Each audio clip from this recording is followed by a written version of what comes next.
రాష్ట్రాన్ని మరింత పచ్చదనంతో నింపేందుకు అడవుల విస్తీర్ణాన్ని పెంచేందుకు విత్తన బంతులు తయారు చేసి భూమిపై పచ్చదనాన్ని నిర్మించడమే లక్ష్యమని డిఎఫ్ఓ అబ్దుల్ రౌఫ్ తెలిపారు. మార్కాపురం జిల్లా కేంద్రంలోని ప్రాజెక్ట్ టైగర్ డిప్యూటీ డైరెక్టర్ కార్యాలయంలో విత్తన బంతుల తయారీపై ప్రత్యేక శిక్షణ కార్యక్రమం నిర్వహించారు. రాష్ట్ర ప్రభుత్వం పిలుపు మేరకు అటవీశాఖ అధికారులు వివిధ స్వచ్ఛంద సంస్థల సహకారంతో సీడ్ బాల్స్ తయారీ కార్యక్రమాన్ని ప్రారంభించారు. ఈ సందర్భంగా డిఎఫ్ఓ అబ్దుల్ రౌఫ్ మాట్లాడుతూ తయారు చేసిన విత్తన బంతులను వర్షాకాలంలో జిల్లా వ్యాప్తంగా అడవుల్లో వెదజల్లడం ద్వారా మొక్కల పెరుగుదలకు ప్రోత్సాహం లభిస్తుందని, అడవుల్లో చెట్ల కొరతను తగ్గించవచ్చని అన్నారు. ఈ నెల 1వ తేదీ నుంచి నెలాఖరు వరకు సీడ్ బాల్స్ తయారీ కార్యక్రమాన్ని నిర్వహిస్తున్నట్లు తెలిపారు. విద్యార్థులు, యువత, స్వచ్ఛంద సేవా సంస్థల భాగస్వామ్యంతో ముందుకు సాగుతూ మొత్తం 8 లక్షల విత్తన బంతులు తయారు చేయాలని లక్ష్యంతో కార్యక్రమాన్ని చేపట్టినట్లు వెల్లడించారు. ముఖ్యమంత్రి నారా చంద్రబాబు నాయుడు ఆదేశాల మేరకు పర్యావరణ పరిరక్షణలో భాగంగా మొక్కల పెంపకాన్ని ప్రోత్సహించేందుకు ఈ శిక్షణ కార్యక్రమాన్ని నిర్వహిస్తున్నట్లు పేర్కొన్నారు. ప్రతి ఒక్కరూ మొక్కల పెంపకంలో భాగస్వాములు కావాలని, కాలుష్య నియంత్రణకు కృషి చేయాలని పిలుపునిచ్చారు. కార్యక్రమంలో FRO Pichireddy, deputy ranger Nagaraju, అటవీశాఖ అధికారులు, సిబ్బంది, స్వచ్ఛంద సంస్థల ప్రతినిధులు పాల్గొన్నారు.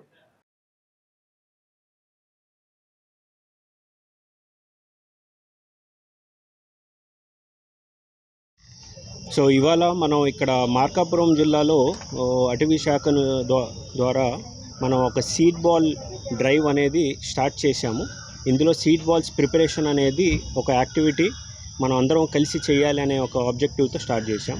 దీని ఆరిజిన్ ఏంటంటే, మన ఆనరబుల్ సీఎం గారు మన ఆంధ్రప్రదేశ్ ఒక గ్రీన్ కవర్ని 50% గ్రీన్ కవర్ బై 2047 ఇయర్ చేయాలనే ఒక టార్గెట్ మనందరికీ ఇచ్చారు. ఆ టార్గెట్ ఒక అచీవ్మెంట్ కోసం మన డిప్యూటీ సీఎం గారు ఒక సీడ్ బాల్ డ్రైవ్ అనేది లాంచ్ చేశారు. ఈ సీడ్ బాల్ డ్రైవ్లో ఒక 2.5 crore సీడ్ బాల్స్ అనేది మన స్టేట్ వైడ్గా ప్రిపేర్ చేసి in the month of June, ఈ మంత్లో, అలాగే వర్షాలు వచ్చే లోప ఈ బాల్స్ రెడీ చేసుకొని వీటి డిస్పర్సల్ చేసి మన గ్రీన్ కవర్ ఆఫ్ ద స్టేట్ని పెంచాలి అనేది మెయిన్ ఆబ్జెక్టివ్ అండి. సో ఆ పార్ట్లో ఇవాళ మనం సీడ్ బాల్స్ మార్కాపురం జిల్లాలో మార్కాపురం డివిజన్లో 8 lakh బాల్స్ తయారు చేయాలని ఒక టార్గెట్ పెట్టుకున్నాం. ఇందులో మేజర్గా ఇది మన పబ్లిక్ అనేది దీన్ని లీడ్ చేయాలి అనే ఒక ఆబ్జెక్టివ్తో మన స్టూడెంట్స్, యూత్ని ఇన్వాల్వ్ చేయాలి అనేది ఒక మెయిన్ ఎయిమ్ పెట్టుకున్నాం. అలాగే మనతో పాటు ఇక్కడ ఉన్న వేరే ఎన్జిఓస్ ఎవరైతే ఉంటారో, ఇక్కడ మనకి మార్కాపురంలో మానవత ఎన్జిఓ అని ఉంది, అలాగే వేరే డిఫరెంట్ వాక్స్ ఆఫ్ లైఫ్ నుంచి ఎవరైతే రిటైర్డ్ పర్సన్స్ అసోసియేషన్స్ కానీ, ప్రెస్ అసోసియేషన్స్ కానీ, అలాగే పెన్షనర్స్ అసోసియేషన్స్, అలా డిఫరెంట్ వాకర్స్ అసోసియేషన్స్, వీళ్ళందరినీ ఇన్వాల్వ్ చేసి పబ్లిక్ రిప్రజెంటేటివ్స్ని ఈ క్యాంపెయిన్ని నెక్స్ట్ ఒక 2 weeks డైలీ జరిపి ఇందులో మాస్ స్కేల్లో సీడ్ బాల్స్ తయారు చేయాలి అనేది ఒక ఆబ్జెక్టివ్ పెట్టుకున్నాము.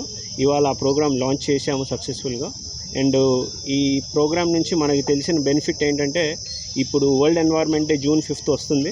మనకి ఎన్వైర్న్మెంట్ని, నేచర్ని ప్రొటెక్ట్ చేసి దీని నుంచి వచ్చే స్వచ్ఛ జలవాయువు అనేది మనందరికీ వస్తుంది. మనకి దాని బెనిఫిట్స్ మనం అందరం పొందుతాం.